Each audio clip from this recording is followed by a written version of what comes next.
Hi everyone, I'm SHIASWORDGIRL, and today we're going to be talking about Onabugeisha, Japan's female samurai.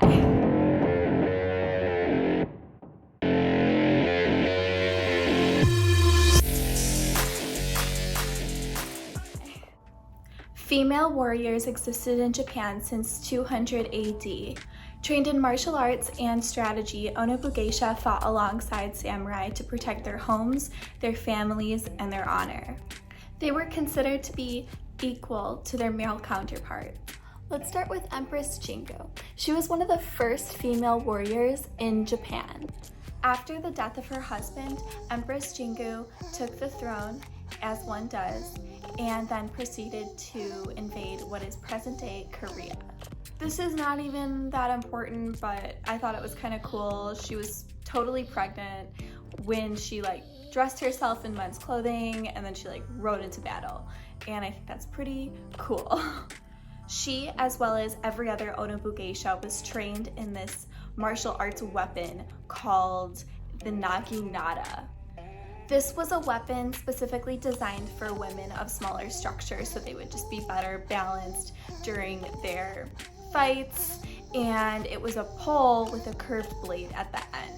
One of the most famous Onabugeishas was Tomo Gozen, whose expert training was in horseback riding and archery and the art of the katana.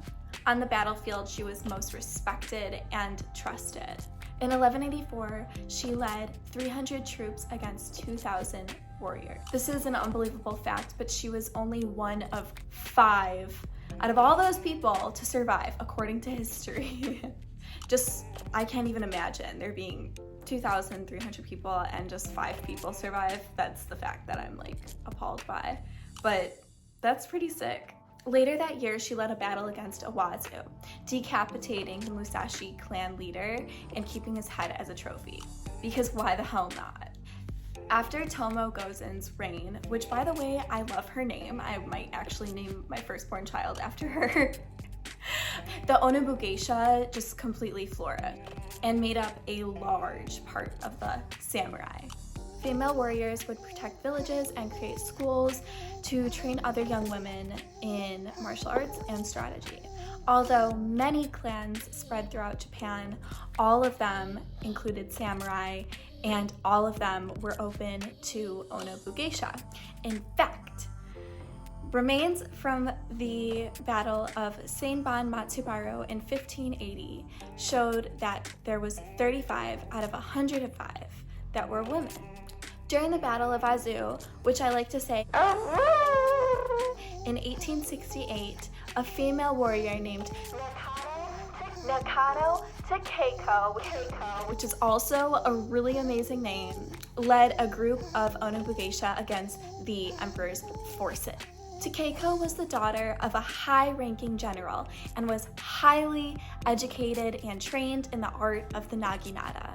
Unfortunately, at 21 years old, during this battle, she was shot in the head with a bullet.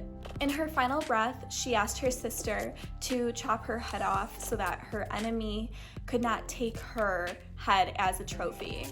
And while we're on the subject, I probably shouldn't be saying this, but if I ever die, I was thinking that I would like somebody to keep my skull. I would like it perhaps atop a Christmas tree or on the fireplace mantle, something of this sort. I just feel like the skull is a really cool piece, and why are we just throwing that away? Takeko was widely considered to be the last really great female samurai warrior, as well as the Battle of Izu being the last great stand of the Onabugeisha.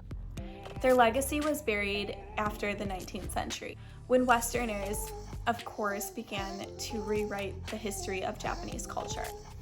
And thus, the rest of the world took on the belief that samurai were only men. Was this your first time hearing that samurai were more than just men. I swear to God, Westerners really be effing it up. When I found this out, I was absolutely stunned, and I just thought it was the coolest story ever, and I couldn't wait to share it with you. This is honestly one of my favorite stories I've ever shared. If you want to chat more about this or get more exclusive content, come visit me and chat with me one-on-one at OnlyFans. I'm SHIASWORDGIRL, and don't be a bitch.